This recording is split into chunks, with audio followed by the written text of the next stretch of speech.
Dostoevsky said, "We all originate from the Gogol's overcoat." And I will repeat, we all originate from the Gogol's overcoat and the Soviet Union. Everybody enjoys the works of the prominent Russian writer.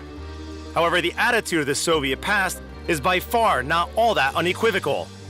Up until now, we've been making extensive use of the achievements of socialism. Nonetheless, we pull down the monuments of the Soviet era, rename the streets and entire cities. The same has been happening in Hungary. The monuments are removed, so are the names. The former Moscow Square is the Zhel Kalaman Square today. An ordinary Hungarian diplomat is waiting for me there. Good day, Mr. Fabian. One can tell you are a diplomat from the way you hold yourself. Did you study in Moscow? That's right. I'm very pleased to meet you here in Budapest. Why did they rename the square? The square? Well, what went wrong? What did we do wrong? No, nothing's wrong. They planned and built it in the end of the 19th century, and prior to building it, the prime minister was Kalman Zell. It was common practice in the Habsburg Empire to name a district, a bridge, or a square after a prime minister or any other distinguished person upon their retirement. They say he designed and financed the building of the square. Therefore, the Budapest government decided that to recover its historic name, Maybe it was renamed for the better. It looks neglected, not like a Moscow square should. And people here are somewhat shady. It is situated on the interchange of 3 Budapest districts, the 1st, the 2nd, and the 12th. Many commanders sink the ship. They say they intend to renovate it to a good condition. The Budapest Underground is one of the oldest undergrounds in the world. Faldalati Metro was opened in 1896 to mark the 1000th anniversary of Hungary. Everybody complains about the difficulty of the Hungarian language, which makes it practically impossible for a tourist to survive here, impossible to purchase a metro ticket. However, it is possible. The ticket vending machines speak Russian. Go ahead. Start speaking. We are buying a single-use ticket, 350 forints.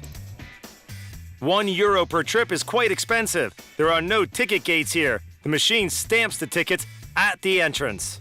Insert it here with the digits facing up. The ticket should be kept till the end of the trip. There might be controllers at the exit.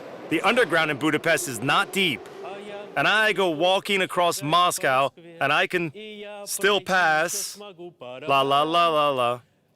It feels like I've never left Moscow, as if I'm in the Lenin metro. There are carriages dating back to the 80s of the 20th century that were manufactured in a small Moscow region town of Mytishi. The plates with Soviet symbols were, however, removed. Those are forbidden. Since 2012, the old Soviet carriages have been gradually replaced with new French ones. That's a very clever idea. Look at those things. Back home, there's nothing to hold on to during rush hour. Here, there's always something to keep you on your feet. You can hang on here. Or here. Or here. The distance between stations is short. You can travel on one metro line from one end to the other in 20 to 30 minutes. Stand clear of the doors. Next station is Prospect Vernadskova.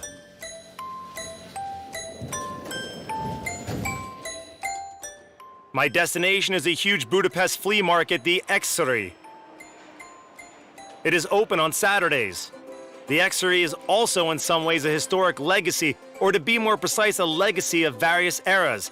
Endless rows of antiques, vintage, original works, and of course, counterfeits. Are we going in the right way or not? I wonder. Here you find items produced in Hungary which were popular with us, and items produced in Russia which were popular here. I had exactly the same thing when I was a child. Here it costs peanuts to dress yourself from head to toe, to acquire a genuinely exclusive item that time itself has discarded. It used to be every woman's dream. Now no one wants it. A professional collector, a beginner, some junk dealer, or a casual tourist who happened to deviate from his itinerary will go mad here. Sewing machines and bookkeeping machines, sculptures, dolls, irons, ashtrays, pens, hangers, dishes, keys with locks, bottles, old electrical appliances, frames, paintings, oil stoves, canes, flasks, and old Soviet cameras, the Zeniths, Smirnas, and Chaikas. Would you like me to take a picture of you with a photographic rifle? Jewelry, coins, car models, medals, clocks, furniture, clothes, shoes, mirrors, and hats. I know about a dozen people who collect hats. I personally collect canes, so I found something for myself at Xery 2. Hello? As far as I know, Soviet-era memorabilia is prohibited in Hungary. However, it's all around this place. Does it mean you are breaking the law here? I don't think I'm breaking any law. The law prescribes that we do not wear the Soviet-era symbols, don't use them for agitation purposes or in political life. I sell these items. I don't wear any Soviet-era symbols. In the past, socialist life, Istvan worked as a cook in a canteen and collected old things. Now he is retired, and his hobby has turned into his main activity. Is it a profitable business? Not so much today.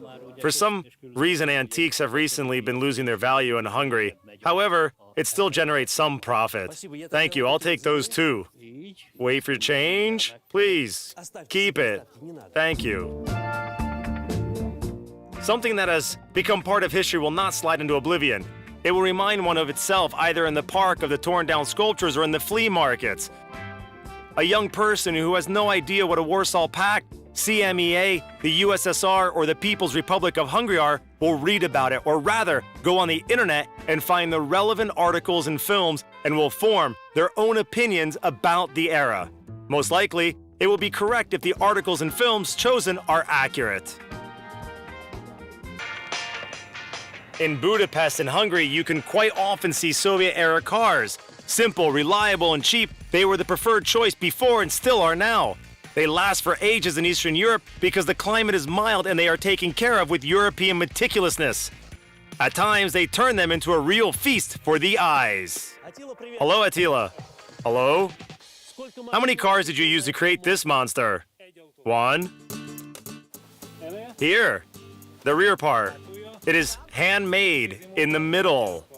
Can I see the engine? Sure. So you want to say that it's an original engine.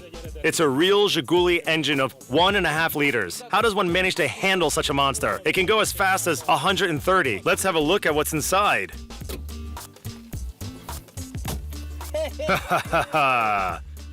That's what I call luxury. It's all handmade. The car is 3 meters longer and twice as heavy. However, everything is done keeping comfort in mind. There's a space for bottles and glasses so that nothing produces noise or falls on the floor when driving. The car turned out to be very comfortable. In socialist times, it was possible to buy a Polish Fiat, German Trabant, Czech Skoda, or Soviet Moskvich. But Attila chose a Zhiguli. He liked it then, and he likes it now. Attila, how do you make use of this car? In various ways. Mostly my wife manages it. She is the owner. She rents it out for weddings, holidays, celebrations, stag parties, and hen parties. Then I fix and clean it. Once I had to clean shoe prints off the ceiling. The car participates in marketing campaigns, in vintage car rallies. Celebrities often rent it too. 35,000 forints, and it's yours for an hour. I see. Look, it's an Icarus, an old bus. Attila drove around a residential district of Budapest, I can't remember its name, and dropped me off. The district is a spitting image of Moscow or St. Petersburg outskirts. You can hardly tell them from each other at first sight. The same cars, the same roads. However, there is some impalpable differences in the houses. They seem to be the same as ours, but something is different. As it happens, the residents are not allowed to glaze their balconies in order not to impair the overall facade. It is possible to install insulating glass units, but balcony glazing is forbidden. That's Europe. How do they live with their balconies unglazed? I have no idea.